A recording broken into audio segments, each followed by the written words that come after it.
If you've been scrolling through endless listings, juggling specs charts, and still can't tell whether a tiny laboratory freezer will actually fit into your bench space or keep your samples safe, you're not alone. The truth is, most product pages give you a laundry list of temperatures and capacities, but they rarely tell you what happens when you actually turn the thing on, plug it into a cramped lab, and start loading up those vials. Link is in the description if you want to check the product details on Amazon. In the next few minutes I'm going to walk through the practical side of the LABFENG 20L ultra-low temperature freezer so you can decide if it's the right fit for your workflow or if you should keep looking. First off, the biggest question most people have is whether a 20-liter unit can really hold a meaningful amount of samples without turning your bench into a storage closet. At 0.8 Cu.Ft, the freezer is small enough to sit on a standard countertop, but the interior is organized more like a compact fridge than a traditional chest freezer.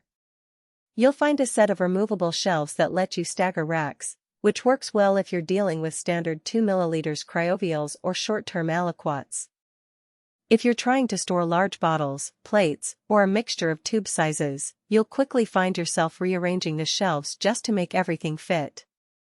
In practice, labs that use this unit for a single project, say, a short-term pilot study or a teaching lab that needs a few dozen samples, report that the space is perfectly adequate.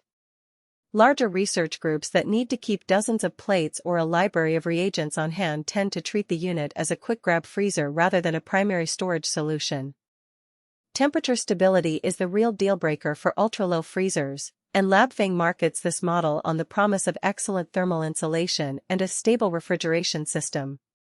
The microcomputer controller does a respectable job of maintaining the set point of -86°C, and the intelligent temperature alarm will warn you if the internal temperature drifts beyond a safe range. In a real-world lab, that means you can walk away for a few hours to check on a different experiment without constantly monitoring a readout. However, keep in mind that the unit is rated for 110V only, so if you're on a 220V line you'll need a step-down transformer, which adds cost and another point of failure. I've seen a couple of labs where the transformer overheated because it was placed too close to the freezer's own heat exhaust, so it's worth planning your power layout ahead of time. Another practical concern is how the freezer handles the inevitable power interruptions that happen in most research facilities. The temperature alarm will sound, but there's no built-in backup battery.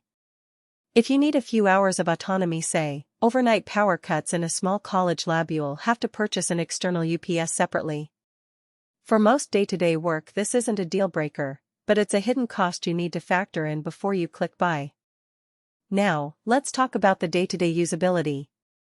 The front panel is straightforward: a digital display, a rotary dial for temperature, and a couple of buttons for alarm silence and power on/off. Because the unit is compact, the door opens with a light pull and doesn't require a lot of clearance, which is a nice touch if you're working in a tight space. Loading and unloading is fairly smooth. Just slide the shelf out, load your tubes, and slide it back in. The only hiccup I've noticed is that the shelves can be a bit wobbly if you overload them with heavy containers, which can cause minor vibration during the compressor cycle.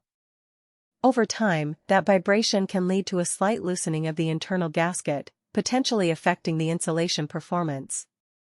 So if you plan to fill the freezer to capacity with dense items, keep an eye on the door seal after a month or two. Who should consider buying this freezer? If you're a graduate student, a teaching lab coordinator, or a small biotech startup that needs a dedicated ultra-low storage compartment for a specific subset of samples, think one project, a few hundred vials, or a short-term cryopreservation need, this model hits the sweet spot.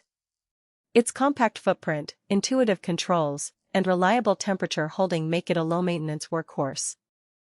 The price point is also more approachable than the larger, industrial-grade freezers that dominate the market, so you get a decent return on investment for a niche application.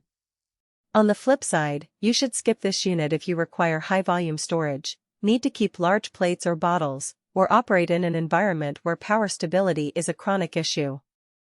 The lack of an integrated backup battery, limited interior flexibility, and the need for a 110V power source make it less ideal for larger research cores or facilities that already have a robust power infrastructure.